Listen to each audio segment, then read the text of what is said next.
discussed about that who are an entrepreneur.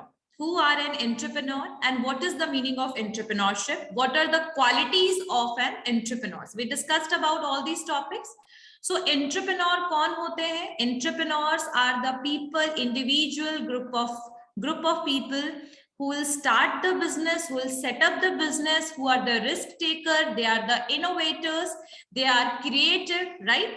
And what is the meaning of entrepreneurship? So entrepreneurship is the process of setting up the business. यानी जो business को हम set up करते हैं finally सारी planning करके सब कुछ डिसाइड करके जब हम उसको इम्प्लीमेंट करते हैं, बिजनेस को सेटअप करते हैं, वो सारे प्रोसेस को हम कहेंगे, उस प्रोसेस को हम कहेंगे entrepreneurship, right? Now we already discussed about the qualities of an entrepreneur. Who is going to tell me about the qualities of an entrepreneur? Who is going to tell me about it? कौन बताएगा मुझे? Anyone? Please raise your hand. Yes, Sandeep. Ma'am first quality risk taker होना चाहिए, innovative होना चाहिए, very good, patience होना चाहिए, और लीडरशिप क्वालिटी होना चाहिए. Very good. Next Kumari Arpita. Yes yes ma'am. Ma'am creativity होनी चाहिए, एक्सप्लोरिंग क्वालिटी होना चाहिए. Very good. Good observing quality. Very good. And dynamic thoughts. Very good, very nice. Dynamic thoughts, it means that you are very much बोल सकते हैं कि if you are aware about the changes, you are that person who is basically want to change according to the environment. तो उसको कहते हैं dynamic. जैसे कोई भी बदलाव आया उसी हिसाब से आपने अपने बिजनेस में भी चेंजेस आप प्ले कराए. This is a dynamic approach, right? Very good. Next Shahdeen. Yes yes ma'am. Ma'am entrepreneurship के अंदर एक सेल्फ मोटिवेशन होना चाहिए. एंटरप्रेन्योर के अंदर, ठीक है? Yes ma'am. The person who is starting the business, they are entrepreneur. ठीक है, चलिए. सेल्फ मोटिवेशन होना चाहिए, क्रिएटिविटी होना चाहिए मैम, एबिलिटी होना चाहिए ma'am to take risk. Very good. Yes ma'am. और बोलिए. और मैम बस इतना ही. Very good. रुचि. यस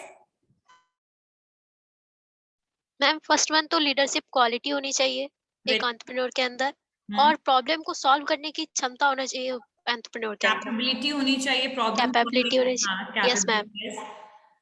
और एक ही जगह पर फोकस होना चाहिए जो भी एंटरप्रेन्योर है. पैशनेट होना चाहिए, फोकस्ड होना चाहिए, डेडिकेशन होना चाहिए, हार्ड वर्कर होना चाहिए, right? Very good. Okay, so this class we are going to complete that what are the types of entrepreneur. Entrepreneur कितने तरीके के होते हैं, types के होते हैं. And in the last class we discussed the success story of Nykaa.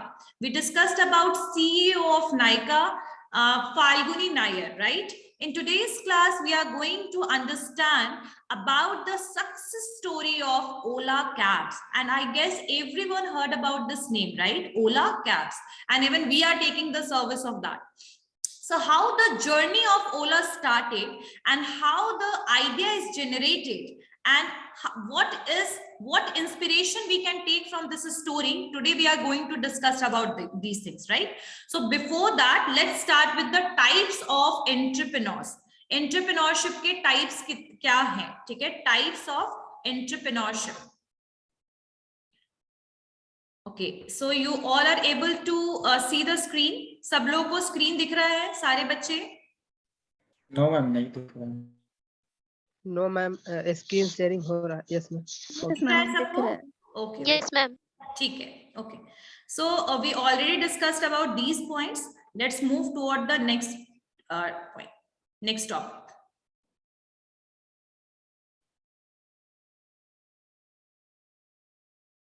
Empathy आप लोगों ने छोड़ दिया था, एम्पैथी को भी ले लीजिएगा, ठीक है? Empathy is also required because if you are working with the people, it is a basic character, basic personality which is required under the entrepreneurs. Okay, so types of entrepreneurship. It's not necessary that everyone is doing the same kind of business. Obviously no. So अलग अलग type का interest होता है entrepreneur का, अलग आपका dedication होता है, पैशन अलग होता है। Some people love sports, some people love music, some people love reading a book. So hobbies जैसे हमारे अलग होते हैं, the same situation is with the entrepreneurs as well. So their interest, their area is different, their we can say their direction is somehow different, but goal is same, that every entrepreneurs want to be successful, right? So yahan par hum start karenge with a small business entrepreneurship। okay, so this type of business, ये जो business होगा, मतलब ये कैसा business होगा जहां पर आपका जो investment होगा that is very low, like you want to start your own business but the investment whatever you will do that is very less, right? Just wait for a sec.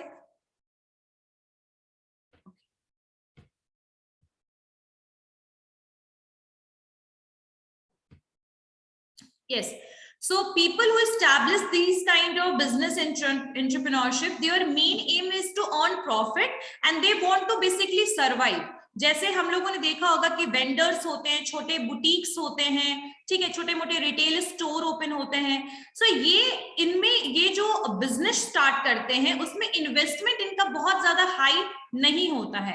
इनका main M होता है कि जो भी earning हो रहा है मेरा, उससे मेरी फैमिली रन करे, एक प्रॉपर लाइफस्टाइल, मॉडेस्ट लाइफस्टाइल, मतलब एक मिडिल क्लास फैमिली की तरह एक मेरा लाइफस्टाइल हो, अच्छे से मैं लिविंग स्टैंडर्ड बहुत हाई का एक्सपेक्टेशन नहीं होता है। स्मॉल, बहुत ज्यादा स्मॉल बिजनेस होता है तो बहुत ज्यादा इनोवेटिव फैक्टर्स भी आप यूज नहीं करते हैं, ठीक है। और इस तरीके के जो बिजनेस होंगे वो आप देखते होंगे ज्यादातर लोकल पीपल या छोटे मोटे मतलब स्टोर वगैरह वाले आपको ये दिखेंगे करते हुए। जैसे कि आपके कौन कौन हो सकते हैं इसमें, जैसे local hair dressers, salon, grocery shops, milk booths, plumbers, carpenters, small boutiques, these all are the part of the small business entrepreneurship, right? So I guess first point is clear, सबको clear हो गया पहला point? Yes, ma'am. Okay. Yes, now ma'am. the next one is the large company entrepreneurship. The company, we all knows that they have finite life cycle, they display large companies entrepreneurship। companies होते हैं ये, इनके पास बहुत ज्यादा innovation होता है, they have advanced professionals होते हैं। ये जब भी company establish होती है comparatively to small business, इसमें आपको large investment करना पड़ता है, ठीक है। और यहाँ पर आपके पास एक प्रॉपर टीम होते हैं प्रोफेशनल्स के, you have a proper team of the professionals. और इस टाइप की जो कंपनीज होती हैं वो बहुत ज्यादा वेराइटीज ऑफ प्रोडक्ट प्रोवाइड करती हैं या फिर प्रोडक्ट प्रोवाइड करती हैं लार्ज एरियाज में, ठीक है। तो यहाँ पर एक टर्म यूज किया हुआ है, that small business entrepreneurship witnessing accelerated growth can become large company entrepreneurship is no time. यानी स्मॉल बिजनेस जो है एंटरप्रेन्योरशिप है, कहीं ना कहीं लार्ज कंपनी के ग्रोथ में बहुत ज्यादा हेल्पफुल है। एंड कई बार लार्ज कंपनीज उस स्मॉल बिजनेस को भी एक्वायर कर लेती है। सो लार्ज कंपनी एंटरप्रेन्योरशिप जहां पर इन्वेस्टमेंट बहुत ज्यादा हाई है, आपके पास प्रॉपर प्रोफेशनल्स की टीम है, आप बहुत सारे प्रोडक्ट्स वगैरह ऑफर कर रहे हैं, सो एक proper company establishment, right. I guess यहां तक सबको क्लियर हो गया होगा everyone? Yes. Next one is scalable startup entrepreneurship. अब इस टाइप के स्केलेबल स्टार्टअप एंटरप्रेन्योरशिप में क्या होगा कि जो आपके एंटरप्रेन्योरशिप, यहाँ पर जो आपके एंटरप्रेन्योर्स होंगे, they want to make change with their unique ideas. यानी इनके पास बहुत यूनिक आइडियाज होता है। They will create launch business with their creativity, अपनी क्रिएटिविटी के साथ they will launch the business, right. Scalable startup जो होते हैं, स्टार्टअप्स जो करते हैं, जो बेसिकली आपके एंटरप्रेन्योर्स होते हैं, वो उनको पता होता है कि मार्केट में क्या मिसिंग है और उस गैप को वो फिल करने की कोशिश करते हैं, ठीक है, अपने क्रिएटिव आइडिया से। इस टाइप के जो आपके एंटरप्रेन्योरशिप का जो ये पूरा प्रोसेस है, यहाँ पर आपको बहुत सारे कैपिटलिस्ट मिल जाएंगे जो आपके कंपनी में इन्वेस्ट करने के लिए रेडी है, because of the uniqueness in your venture. यानी क्योंकि आपने बिजनेस को यूनिक आइडिया के साथ स्टार्ट किया है, तो आपको बहुत सारे ऐसे कैपिटलिस्ट मिल जाएंगे जो इजीली आपके बिजनेस में इन्वेस्ट करना चाहेंगे, बिकॉज आपके बिजनेस में उनको प्रॉफिट दिखेगा, ठीक है।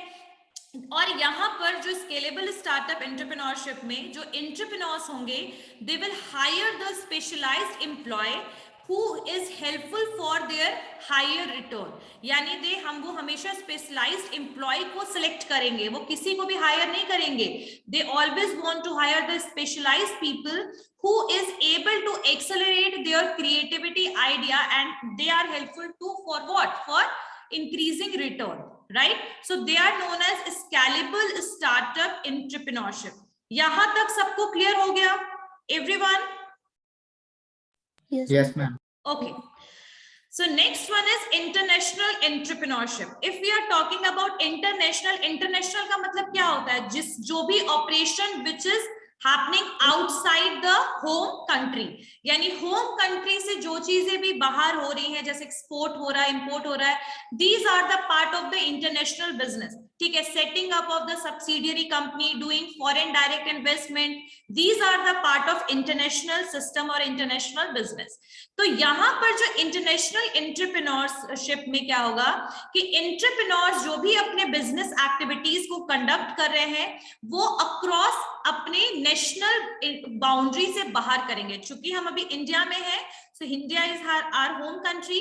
So here we are take the example of India, like whatever activities they are doing, that is across the Indian national boundaries. यानी अपने boundary से बाहर जो भी activities they are doing. ठीक है, अब ये एक्टिविटीज को कैसे रन कर सकते हैं? या तो इन्होंने अपने होम कंट्री में एक ऑफिस को ओपन कर रखा हो और सारे फंक्शंस जो भी हैं, जैसे एक्सपोर्ट करना गुड्स वगैरह को, अपने कंट्री से आप ऑपरेट कर रहे हैं. या तो आप क्या कर सकते हैं कि आप दूसरे कंट्री में भी जाकर अपना ऑफिस, रीजनल ऑफिस ओपन कर सकते हैं, सब्सिडियरी कंपनी ओपन कर सकते हैं, एंड वहां से भी आप ऑपरेट कर सकते हैं.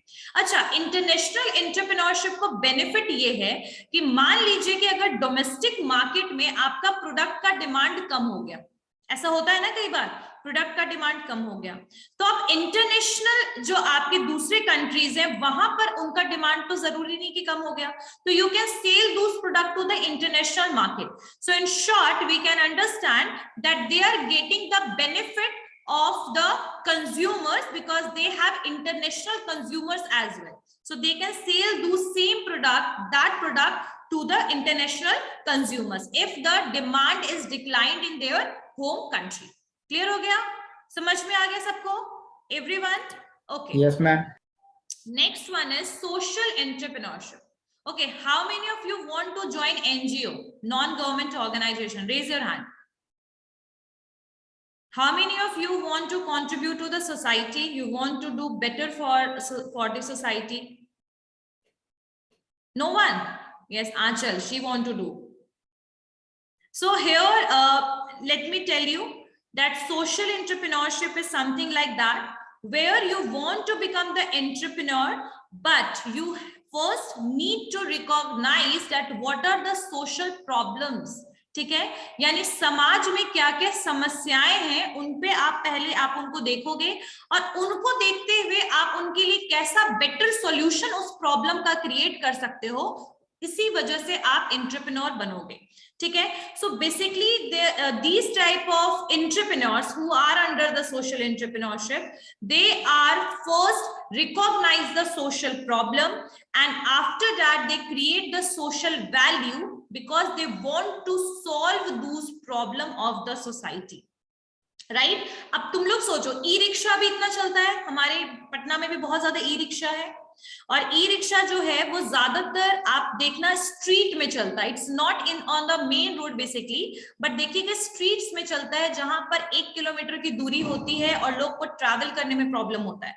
सो ज्यादातर आपको स्ट्रीट वाले एरियाज में दिखेगा, जो अंदर अंदर गलियां होती हैं उसमें, है ना, दिखता है ना.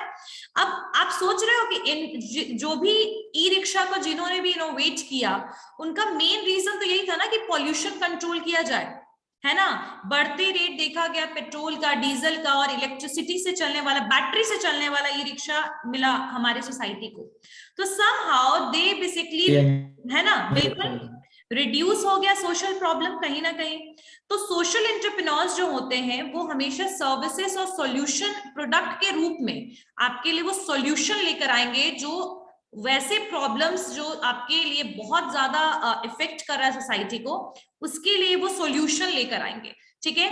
दे आर बेसिकली मोटिवेटेड टुवर्ड, वो किस चीज के लिए मोटिवेटेड होते हैं, toward working for the society. They want to do social welfare, जिसको हम हिंदी में कहते हैं सामाजिक कल्याण, समाज कल्याण, ठीक है। समाज में आप कल्याण का जो काम करते हैं, सोशल वेलफेयर, उनकी थिंकिंग सोसाइटी से बहुत ज्यादा कनेक्टेड होती है, and they want to do positive, they want to contribute in the positive way for the society, right. And they want to make change, they want to transform the society, मतलब समाज में बदलाव लाना चाहते हैं, जो भी प्रॉब्लम से उनको हटाना चाहते हैं, ठीक है। नेक्स्ट वन, इनका जो बेनिफिट होता है वो प्रॉफिट मोटिव होता है, लेकिन उस प्रॉफिट को वो ज्यादातर सोशल वर्क में ही यूटिलाइज करना चाहते हैं, सोशल बेनिफिट में यूटिलाइज करना चाहते हैं। ऐसे बहुत सारे होते हैं, और ये ऑर्गेनाइजेशन जो है, कई बार आपने देखा होगा कि बहुत सारे कैंपेनिंग भी करते हैं, अवेयरनेस कैंपेनिंग वगैरह कर दिया, कंज्यूमरिज्म के बारे में बताया, हाइजीन के बारे में बताया, पॉल्यूशन के बारे में बताया।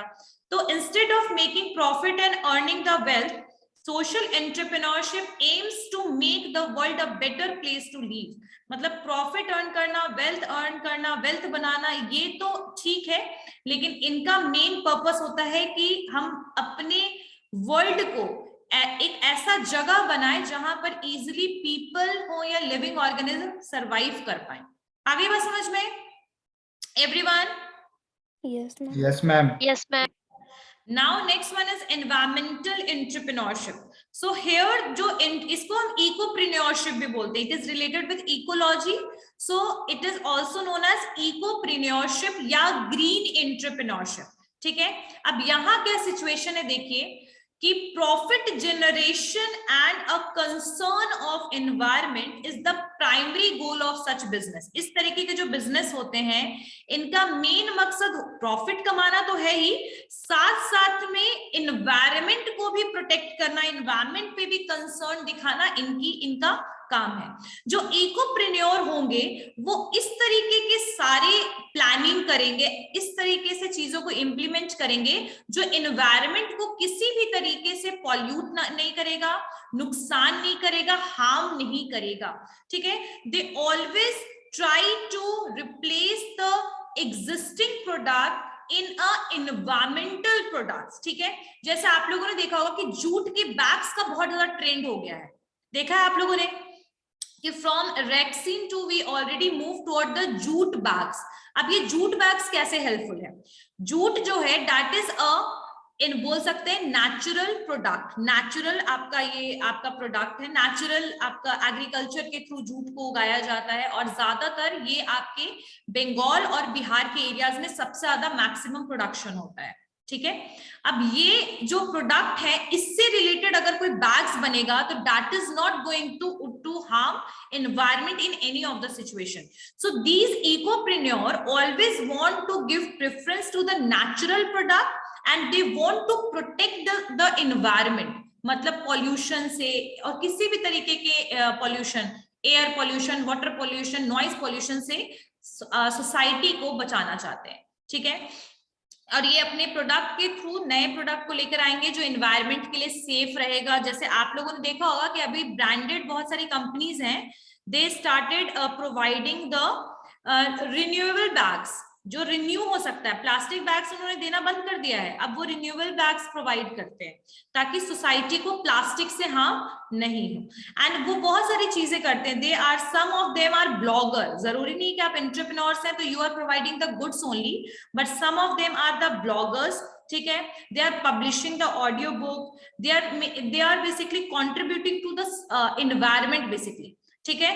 तो I guess and there are so many campaign also, they are basically started for not cutting the trees. अच्छा, ट्री ज्यादा से ज्यादा कट होगा तो क्या प्रॉब्लम आ सकता है? क्या प्रॉब्लम आएगा अगर बहुत ज्यादा वातावरण में मैम ऑक्सीजन लेवल कम हो जाएगा। बिल्कुल बिल्कुल बिल्कुल। अगर ज्यादा से ज्यादा पेड़ अगर कम होंगे तो ऑक्सीजन, तो पहली बात ऑक्सीजन में प्रॉब्लम, पॉल्यूशन में प्रॉब्लम, बहुत ज्यादा एक्सट्रीम पॉल्यूशन आपका बढ़ जाएगा, ठीक है। उसके अलावा बहुत सारे लिविंग ऑर्गेनिज्म जैसे कि आपके जो बर्ड्स वगैरह, उनके हैबिटेट में दिक्कत, नेचुरल वेजिटेशन में बहुत सारी दिक्कतें आएंगी, है ना। तो कहीं ना कहीं they are also doing, they are basically started so many campaigning for protecting the environment by not cutting trees. So their main aim is to protect environment. Now the technopreneurship or technology entrepreneurship, technopreneurship या technology entrepreneurship. अब जो technopreneurship है, इस situation में जो entrepreneurs होंगे, they will start uniting the technology with entrepreneurship. किसको किसको इन्होंने यूनाइट किया, किसको यूज करेंगे ये, टेक्नोलॉजी को और एंटरप्रेन्योरशिप को. जो भी नया टेक्नोलॉजी आएगा उसको वो चाहेंगे एक्वायर करना, ठीक है. लेकिन याद रखिएगा कि these entrepreneurs are very much skilled, ठीक है. अब एग्जाम्पल में अगर मैं आईटी से रिलेटेड कोई फर्म स्टार्ट करना चाहूं, क्या मैं कर सकती हूँ? नो.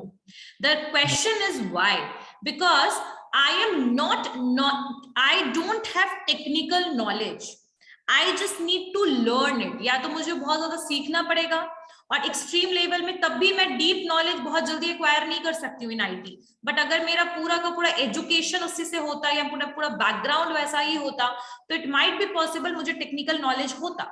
सो इस तरीके के जो लोग होंगे, they are very much skilled, ठीक है, and they have technical knowledge, because the person who have technical knowledge, they are better know about the technology. True. So यहाँ पर आपका इंटेंसिव यूटिलाइजेशन ऑफ टेक्नोलॉजी होगा. जो भी नया प्रोडक्ट और सर्विस को लाएंगे वो टेक्नोलॉजी को यूटिलाइज करते हुए लाया जाएगा, ठीक है. So that is known as this business type is known as technopreneurship, and the people, the entrepreneurs who are basically using this type of business, they prefer to creative and they are very much technology savvy people who is all, they are very much passionate about the bringing technological changes, ठीक है. So they are known as technopreneurship. Now the next one is hustler. Next one is hustler entrepreneurship. Okay, so they are the hustler entrepreneurs. कौन होते हैं, ध्यान दीजिएगा. They are the self-starter motivated by their goals and aspiration. यानी उनका अपना जो गोल होगा वो उनको मोटिवेट करेगा कि आप अपनी किसी बिजनेस को स्टार्ट कीजिए. इस टाइप के जो लोग होंगे, जो इस टाइप के बिजनेस आइडिया को जनरेट करते हैं सोसाइटी में, सच पीपल स्टार्ट स्मॉल, मतलब बहुत छोटे से उसकी शुरुआत करेंगे. जैसे नायका की शुरुआत बहुत लिमिटेड प्रोडक्ट के साथ हुई थी, स्मॉल के साथ स्टार्ट हुई थी, लेकिन बिग थॉट था किनका, फाल्गुनी नायर का. यहां पर वही चीज है कि ऐसे जो लोग होंगे, they will start their business with very small, but they work hard to grow the business. छोटा से शुरुआत जरूर करेंगे, लेकिन उसको जल्दी से एक्सपैंड करना चाहेंगे with dedication and hard working, right. Instead of making or using money or capital or achieve their business goal, they put in their best effort. यानी वो अपना 100% एफर्ट लगाएंगे और ज्यादा से ज्यादा वो कोशिश करेंगे किस चीज के लिए, कि वो अपने बिजनेस को सक्सेसफुल बना सके. और इस टाइप के जो लोग होंगे, they never wait for the opportunity. कोई मौका मिलेगा then will start the business, ऐसा कोई इनके माइंड में नहीं होगा. They will create the opportunity, यानी कि ये अपॉर्चुनिटी बनाएंगे, ना कि ये अपॉर्चुनिटी का वेट करेंगे कि जब अपॉर्चुनिटी मिलेगा, मौका मिलेगा, तब ऐसा कुछ बिजनेस स्टार्ट किया जाए. इनका ये बहुत ही रिस्क टेकर टाइप के लोग होंगे. इस टाइप के जो बिजनेस शुरू करते हैं, they are the very much risk taker as well as they are ready to face any type of challenges, ठीक है. मतलब जो हिंड्रेंसेस, रुकावटें हैं, उनके लिए कोई बड़ी बात या इंपॉर्टेंस नहीं रखेगा. They will with their effort, dedication and hard working, they will achieve whatever they want and whatever their goal is, right. So they are hustler entrepreneurship. Now the innovative entrepreneurship is somehow related with the scalable. Like here you are basically starting the business with the innovations and new ideas, right? Okay, next one is imitative entrepreneurship. Acha, what is the meaning of imitation? What is the meaning of imitation? Anyone? Copy. Exactly, very good. So imitative entrepreneurship कब आ जाता है? जब we are taking the franchise from the other company. Like we already saw so many basically food chains are in Patna. जैसे McD हो गया, Domino's हो गया, KFC हो गया, these all are the food chain and they are the companies, right? So for starting these kind of business, we need to take franchise from the franchisor, that is the company.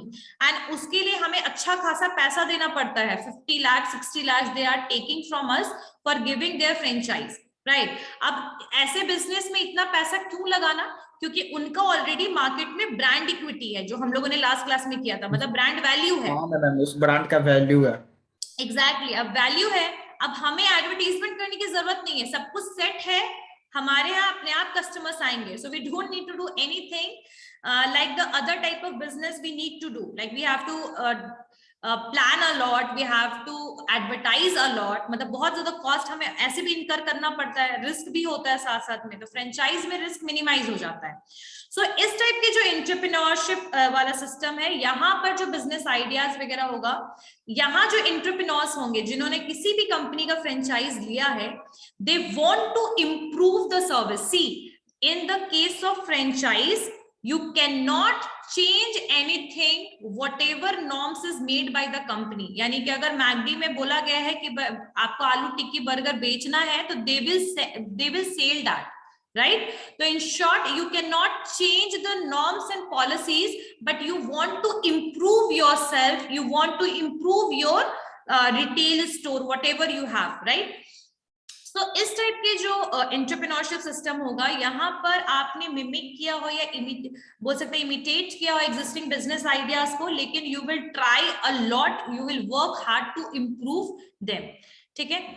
The entrepreneurs have no interest in the innovation.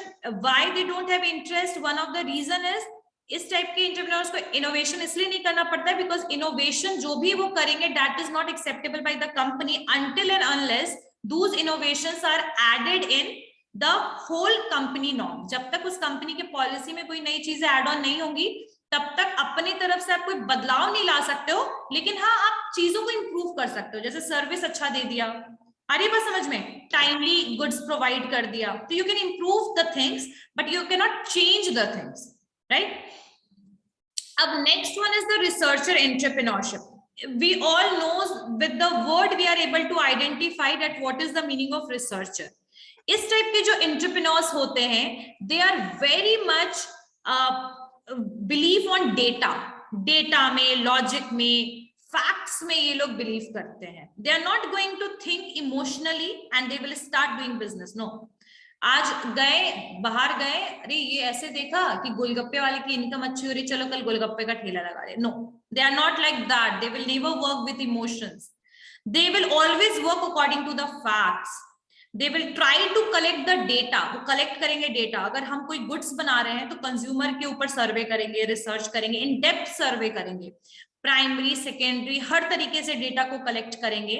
उसके बाद जब इनके पास सारे information आ गए, उसके बाद उस information को यूज करेंगे अपने बिजनेस को सेटअप करने में, because they don't want to take higher risk but they want to minimise the risk. मतलब रिस्क जो एसोसिएटेड है आपके बिजनेस के साथ, उसको ये कम करने की कोशिश करेंगे, ना कि बिजनेस में रिस्क को बढ़ाएंगे बिना रिसर्च किए।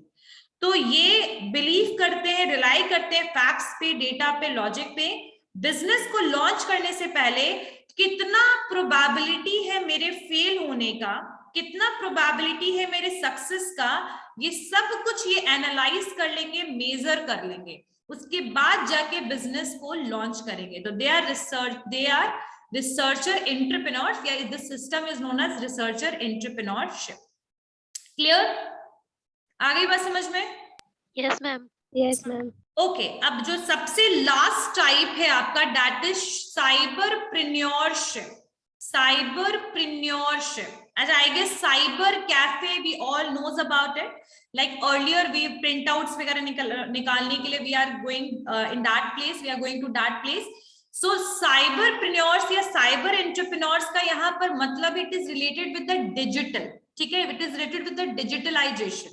जो साइबरप्रेन्योर्स या साइबर एंटरप्रेन्योर्स होते हैं, they are those people who are totally based on the IT and they believe on the digital form, right? They come up with the idea, but whatever idea and whatever services, whatever goods they are providing, that will be via using internet. यानी internet को use करते हुए ये आपको services या फिर आपको goods provide करेंगे. ये जो लोग होते हैं, these people understand that what is the meaning of digital age and they want to utilize the latest technology. And एक और चीज, ये लोग बिलीव करते हैं कि फिजिकल स्टोर में जाने से बेटर है कि घर पे बैठे बैठे हमें प्रोडक्ट अवेलेबल हो जाए. इसलिए तो ई कॉमर्स आजकल इतना सक्सेसफुल है. ट्रू है कि नहीं? सही बात है. इस टाइप के जो एंटरप्रेन्योरशिप होगा, that is exist only online. मतलब आपको सिर्फ ऑनलाइन स्टोर मिलेगा. जैसे Nykaa, it was also started with this idea only. Start हुआ था ना इसी आइडिया के साथ. यस मैम, डिजिटली हो गया मैम सब. बिल्कुल. So this is known as, इसको हम क्या बोलेंगे, this is known as cyberpreneurship. Such entrepreneurship exist only online and that is that. और जो भी बिजनेस ऑनलाइन प्रेजेंट होता है, that is known as virtual business. Okay, so I guess everyone, सबको क्लियर हो गया ये सारे टाइप के entrepreneurship? Yes, ma'am. Yes ma'am. Anyone have any doubt? Anyone have any doubt? No, ma'am. Okay, so in the last class we discussed about Nykaa, how the story started, what are the various reasons, what are the various factors which lead Falguni Nair to become a CEO of Nykaa. So we understand the success story of Nykaa. Now let's move toward Ola. Okay, so how many of you use Ola for traveling here and there? How many of you? Yes ma'am. I guess majority of the people are using Ola nowadays. Even I am also using that, right? Yes ma'am. So let's start with the story of Ola. So Ola की जो journey थी, it was started in 2010. And who is the founder of Ola? The founder of Ola is Bhavesh Agarwal and Ankit Bhati. So Ola is the organization now which we don't need to introduce because everyone knows about it. This is one of the cab service which is provided in India. This company has solved the problem of so many people because the people who don't have their vehicle and they want to go somewhere and sometimes the public transport is even not available.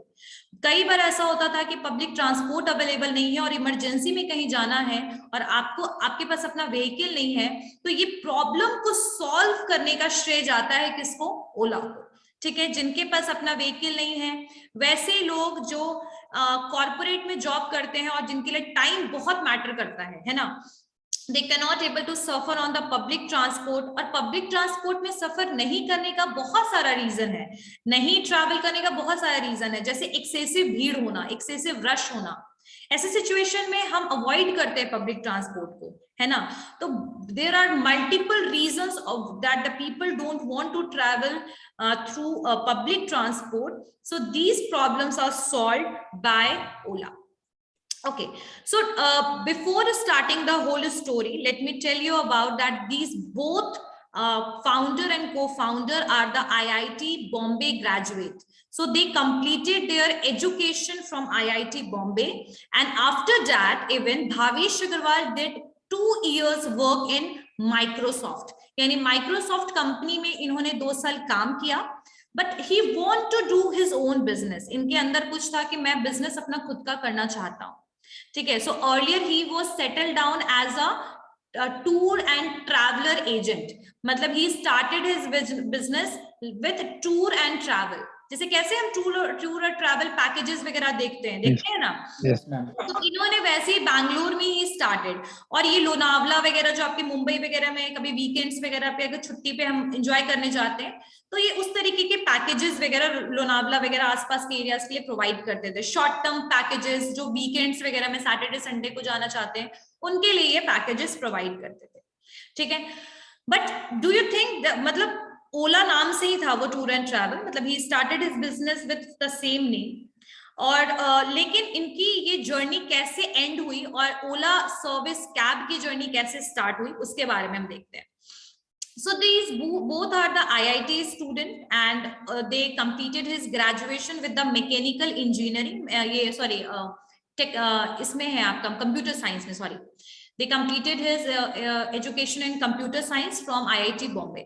So Ola cab is the first cab introduced in India. उससे पहले आपको कोई भी इस तरीके का cab service provide नहीं होता था. लोकल कैब सर्विसेज अवेलेबल थे, बट एक proper cab service which we can call and through which we can go, इस तरीके की सर्विस अवेलेबल नहीं थी.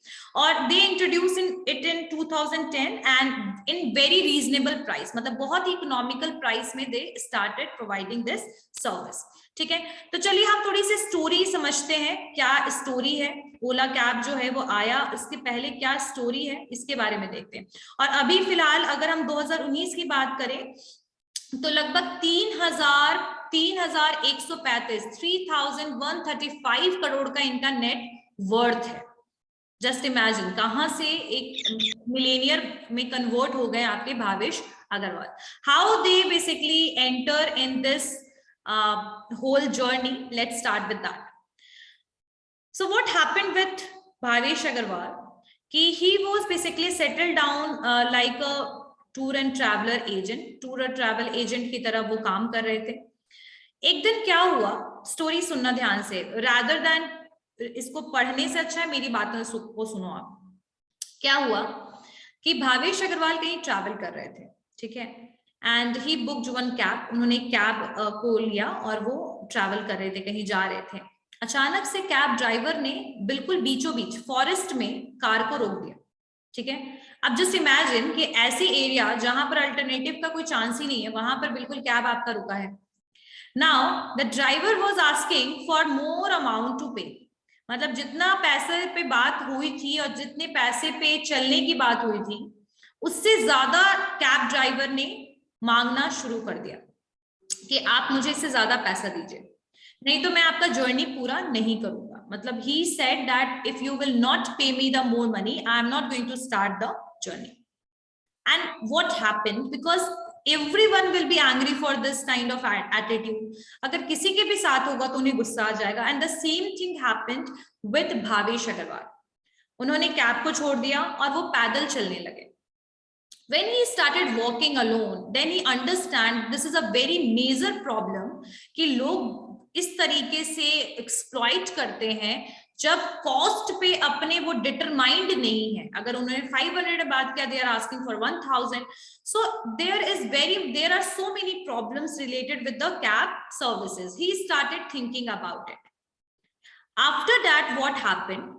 कि एंड इससे पहले भी सिचुएशन था, ये तो खैर एक रीजन हो गया.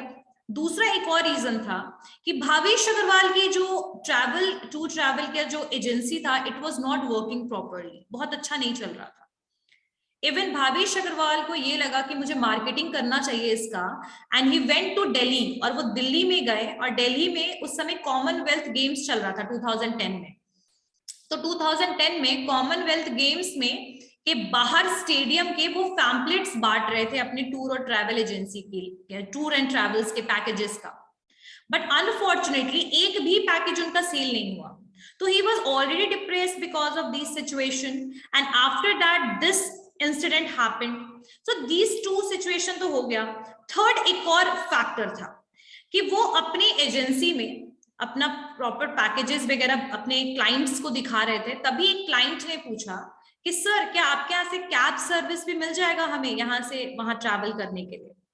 Then he understand that the people are more worried about the कम्यूशन या कम्यूट करने के लिए ज्यादा लोग वरिड हैं comparatively to taking the packages.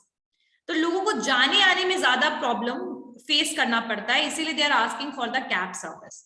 So these three incidents made him realize that the cab service is the most बोल सकते हैं पोटेंशियल मार्केट. मतलब कैब सर्विस के लिए अभी सबसे ज्यादा पोटेंशियल मार्केट हमें मिलेगा, क्योंकि अभी तक कैब सर्विस कोई भी proper organise cab service India में अवेलेबल नहीं है. ये जो पूरा जो एरिया है ये अभी तक अनटैप्ड है, मतलब किसी ने अभी तक इसको यूज नहीं किया है. ठीक है, सो कहीं ना कहीं भावेश अग्रवाल जो है, after living his job in the Microsoft, after getting the failure in his travel and tour agency, he became the cab service provider, और कैब सर्विस प्रोवाइडर की पूरी कंपनी इन्होंने स्टार्ट कर दिया। The unfortunate incident what happened, I told you कि आधे दूर में ही कैब ड्राइवर ने स्टॉप कर दिया car and middle of the forest and demanded for the extra amount, ठीक है। एंड भावेश अग्रवाल ने पहले ही निगोशिएट कर लिया था पैसा, लेकिन still this happened. So these incident, ये सारी चीजों ने कहीं ना कहीं भावेश अग्रवाल को रियलाइज करा दिया कि कैब सर्विस सबसे बेटर टाइप का आपका भी सर्विस या जो बिजनेस होगा लोगों के लिए। एंड ये मत सोचिए कि इनको स्ट्रगल स्टार्टिंग में नहीं करना पड़ा, बिकॉज इन द 2010 इंटरनेट बहुत ज्यादा अवेलेबल नहीं था, है ना, बहुत एक्सपेंसिव था। हाँ, पैकेजेस नहीं थे बहुत अच्छे। मतलब मुझे याद है कि व्हेन आई वाज इन 2012, जब I was using internet, I have dongle only, तो डोंगल था और उससे भी मिलता था कुछ पर्टिकुलर 2 GB पूरे मंथ के लिए, इस टाइप से, समझ रहे हो। और उसको यूज करना कितना ज्यादा मुश्किल होता था। इंटरनेट 2G चलता था, बहुत स्पीड लो होता था। तो भावेश अग्रवाल को ये तो समझ आ गया, उन्होंने उस समय, उस टाइम पे he started doing all the thing manually. मतलब कैसे मैनुअल प्रोसेस होता था ओला में, कि ओला में कस्टमर का कॉल आता था और जो भावेश अग्रवाल थे वो कॉल को ड्राइवर तक पास करते थे, ठीक है। तो पहले तो उनको बहुत सारे ड्राइवर्स की रिक्वायरमेंट थी, तो they started recruiting the drivers. उन्होंने बहुत सारे लोगों ने क्या किया, मतलब बहुत सारे ड्राइवर्स को उन्होंने कलेक्ट कर लिया, यूनाइट कर लिया। उसके बाद व्हाट दे स्टार्टेड डूइंग कि वहां से कस्टमर कॉल करते थे आपके सर्विस के लिए, कैब सर्विस के लिए, और भावेश अग्रवाल जो थे वो पास ऑन करते थे वो कॉल को ड्राइवर तक, ठीक है। So this manual process was going on at that time, मतलब ये पूरे प्रोसेस चल रही थी, ठीक है। उसके बाद ही अंडरस्टैंड, कई बार बहुत प्रॉब्लम आता था क्योंकि आप ड्राइवर को कनेक्ट कर रहे हो, फिर आप कस्टमर को कनेक्ट कर रहे हो। So he understand it's better to connect driver with customer, मतलब कस्टमर को ड्राइवर के साथ कनेक्ट करना बेटर है कंपैरेटिवली टू बिकम मीडिएटर, मतलब वो मीडिएटर बन गए थे। सो what he said to his co-founder, फिर उन्होंने अपने फ्रेंड, क्लासमेट और अपने को-फाउंडर अंकित भाटी को कहा कि let's make some easy to use app. और उन्होंने ये बात अंकित भाटी को कहा और अंकित भाटी ने एक ऐप को रेडी किया that is easy to use app, ठीक है। और उस ऐप के थ्रू क्या हुआ कि भाई आपकी जो बुकिंग थी वो डायरेक्ट होने लगी वो ऐप के थ्रू, ठीक है। So later on he started using the technology as well, but ये चीज था कि अर्लियर ही स्टार्टेड, मतलब ये बोल सकते हैं कि कहीं ना कहीं it was started on 3rd December 2010. So the initial struggle Bhavesh Agarwal and his co-founder also faced so many times. Ola web, और एक बात और कि जब ये मैनुअल पूरा प्रोसेस चल रहा था उस समय ओला का अपना वेबसाइट था, लेकिन उस समय इंटरनेट की अवेलेबिलिटी इतनी ज्यादा लो थी कि बहुत रेयर ही लोग जो थे वो ओला वेबसाइट से बुकिंग करते थे, बहुत रेयर लोग। फिर बाद में अंकित भाटी ड्राइवर्स को कॉल करते थे, भावेश अग्रवाल ड्राइवर को कॉल करते थे। इवन मैं बता दूं कि कई बार ये भी सिचुएशन आया है कि भावेश अग्रवाल ने खुद से कस्टमर्स को पिकअप किया है, ठीक है, because the drivers are not available. आ रही बात समझ में? Yes, ma'am. So these initial struggle they also saw, right? And अभी 3,135 करोड़ का उनका टर्नओवर है। Just imagine, कहाँ से? From the very small to very big, right? This is an achievement. And they use the technology later on, which I already told you that he requested, Bhavesh Agarwal requested to Ankit Bhati to develop a very simple to use app, and he did. And after that, let me tell you one more thing, that earlier Bhavesh Agarwal also took so many responsibility, like they acquiring the new drivers, they are making the ID बनाना, ये सारे काम भी भावेश अग्रवाल खुद से देखा करते थे। बहुत सारे टास्क बनाते थे, आईडी कार्ड्स वगैरह बनाना, और बिजनेस में कैसे लो प्राइस मॉडल को बनाए रख सकते हैं वो भी भावेश अग्रवाल का आइडिया था।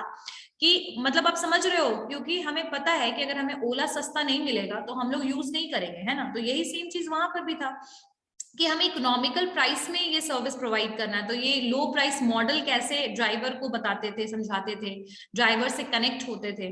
और एक और इंटरेस्टिंग फैक्ट मैं बता दूं, ओला इज ओनली अ प्लेटफॉर्म, ओला के अपना एक भी कोई भी कार नहीं है। They don't own a single vehicle. जितने भी व्हीकल्स हैं वो खुद ड्राइवर के होते हैं, ठीक है।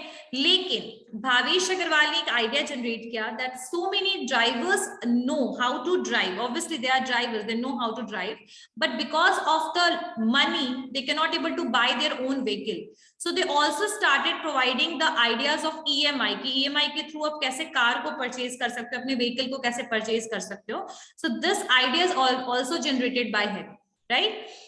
एक भी कार ओला का खुद का नहीं है, और nowadays they are providing not the facility of car but they have multiple options, you know that they are also providing e-rickshaw, they are providing Ola bike is there, Ola car maybe they have multiple option, like you can book mini, you can book micro, you can book the prime, so multiple option they have.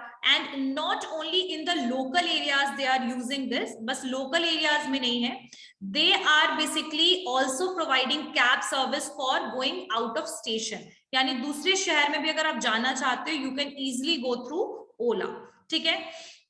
And the amount is fixed at what amount you have to pay. So कोई भी exploitation driver के side से भी आपके साथ नहीं होगा. The journey is very safe because the tracking facility is also there. But nowadays we can say that there are some major competitors है, कुछ हैं जैसे आपके Uber हो गया, मेरू कैब्स हो गया, एंड कुछ पब्लिक ट्रांसपोर्ट, अगर मैं मेट्रोपॉलिटन सिटीज की बात करूं तो मेट्रो हो गया. सो ये सब चीजें कहीं ना कहीं that is also affecting the cab services, right. So I guess you all understand about the story of Ola and how Ola started working, how the idea is generated, and how two IITians start this cab service. जब कोई भी किसी ने भी ये service या ये business idea generate नहीं किया था, then these two IITians did that, right?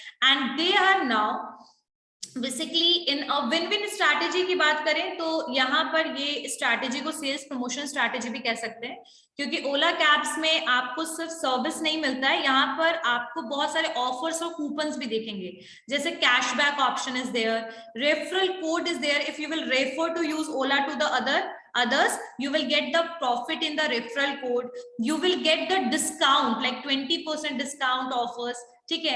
And this strategy is basically focused to the college, university students, the people who is going to the office. So these offers are provided by Ola as well. So they are now in the profitable sector, एक profitable sector में वो convert हो चुके हैं. And they are not only started doing the work for themselves, but they started giving employment and jobs to so many people. So बहुत लोगों को उन्होंने जॉब दिया, ड्राइवर्स को जॉब दिया, जो easily अपने कैब सर्विस के थ्रू इनकम अर्न कर रहे हैं. So using the technology, doing the struggle, getting such success is the whole story of Ola. कैसा था story? Tell me about it. How is it? Yes, ma'am. So the bad experience with a cab driver inspired Bhavesh Agarwal to start Ola Cabs. ठीक है. So we can say, I already told you that the passion and the problem is the two factor which help you to start something new, give something new to the society, and the same thing happened in this situation, in this case as well. Okay. So anyone have any question from this Ola and whatever we discussed today? Yes, ma'am. Yes, पूछिए. Ma'am question ये है कि ये ओला जो एक platform है, ये cyber entrepreneurship के अंदर आएगा या? बिल्कुल. दिस इज ये आपका जो है, this will come under the cyberpreneurship. Why? Because they are using the digital platform nowadays. ये सिर्फ digitally you can able to book the Ola cab. So you don't need to call anyone for booking Ola cab, but you only use that app which is available or which you can access through your smartphone, right? So we can say yes, it is a part of cyberpreneurship nowadays, right? But earlier it was not. मतलब पहले नहीं था because manually चीजें चलती थी, ठीक है. The call and telephones and these things are used earlier, but nowadays that is totally dependent upon the digital platform or apps. Okay. Anyone have any other person? किसी को भी कुछ पूछना है? Any one of you? Ma'am red bus जो है वो भी तो साइबर इंटरप्रेन्योरशिप के अंदर ही है। बिल्कुल, द रेड बस जो है दैट इज इन, यहाँ पर रेड बस का क्या थीम था कि लाइक जैसे बस, हमें बस से ट्रैवल करना है और ज्यादातर ये लोकल एरियाज में होता है। जैसे अगर we are living in Patna, we are traveling to Gaya, we are traveling to the Bihar Sharif, so we are taking bus sometime, right? So red bus service are also working with the cyberpreneurs, and we can say that majority of the services nowadays, they are basically becoming the cyberpreneurs because they are using the digital platform. The branded companies are becoming the cyberpreneurs. मतलब cyber digital बोल सकते हैं कि digital platform they are using, right? Okay. Yes ma'am. Anyone have any question? कोई doubt है आपको इस incident में? No, ma'am. Anyone have any question? They want to ask any question from any of the topic? What are the types of entrepreneurship we completed? And we completed the Ola story, Ola success story. Anyone have any question? About the Flipkart, right? In the next class.